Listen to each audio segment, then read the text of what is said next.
Feeling stuck because you can't belt those high notes? It can be a real roadblock, limiting your song choices and holding back your vocal progress. But not to worry, in this video I'll break down the 5 common belting mistakes that might be keeping you from hitting those powerful notes, and show you how to fix them so you can expand your repertoire and sing with confidence. Mistake 1. Bringing the larynx too high up. I am certainly one of those singers that brings the larynx into a higher position when belting. It gets your vocal tone brighter and more cut through. What's not to like, right? But here's the catch. Lifting the larynx too high can create tension in your neck, your jaw and your throat, which can eventually lead to vocal fatigue. Let me give you an example, but please don't repeat it. We could have had it all.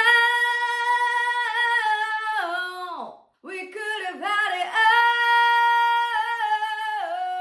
First example, larynx was too high up. Did you hear how my voice was literally shaking because it was just too tense and my vocal folds could not keep that pressure anymore? Very unhealthy. In the second example, however, my larynx wasn't too high up, which made me sound a lot healthier. So how do we fix this larynx that is just too high up and too tense? Rather than focusing on the height of the larynx, try shifting your attention to mask resonance. That brings us to the next mistake. Mistake 2, not using mask resonance. What is the mask in singing? It basically refers to your face, specifically hollow spaces like your nasal cavity and your forehead where sound can resonate. Think of these areas as amplifiers for your voice. When the voice is supported by the resonance in the mask, it relieves some of the workload from your vocal folds. Simply because the volume of your voice is now boosted with these spaces right here, and you don't need to push your vocal support hard to make a loud sound. This reduces tension in your throat and your larynx, keeping your voice healthy,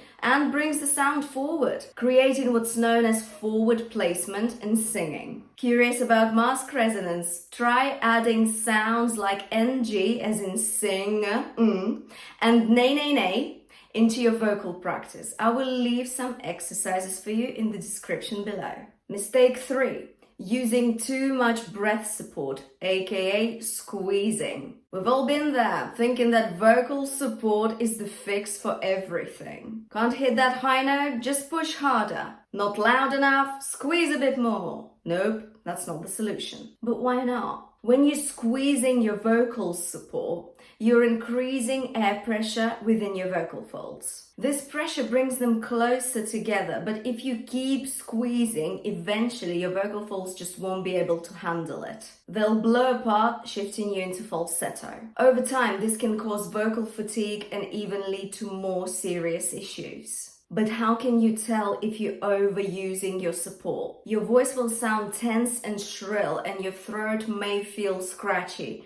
Definitely not what we want. So what should you do instead? Again, shift your focus from your vocal support into your mask resonance, something we already talked about today. Mistake 4, belting just on chest voice. On chest voice, the vocal folds are short and thick, giving us that powerful, loud sound. But as you sing higher, the vocal folds need to stretch, causing the sound to thin out. This means that there's a limit on how high you can belt on chest voice before losing power. But what about all those other high notes we want to get? Here's where mixed voice comes into play, specifically chesty mixed voice or just chesty mix. When belting on chesty mixed voice, you're blending the stronger, fuller qualities of chest voice with the bright resonance of head voice, creating a powerful but balanced sound that avoids excessive strain. Though the vocal folds are thinner, we achieve that power and volume through using mask resonance, something we already covered today. If you'd like an example of what belting on a chesty mix sounds like,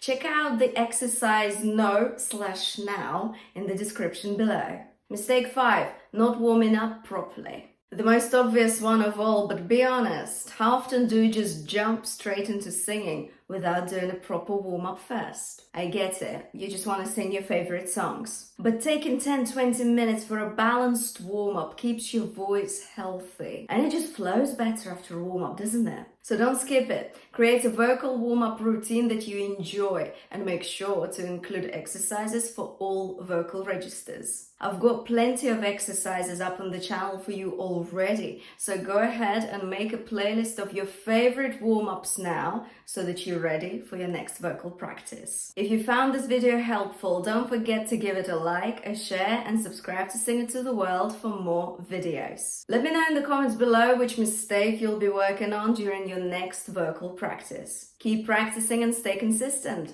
I'll see you next time.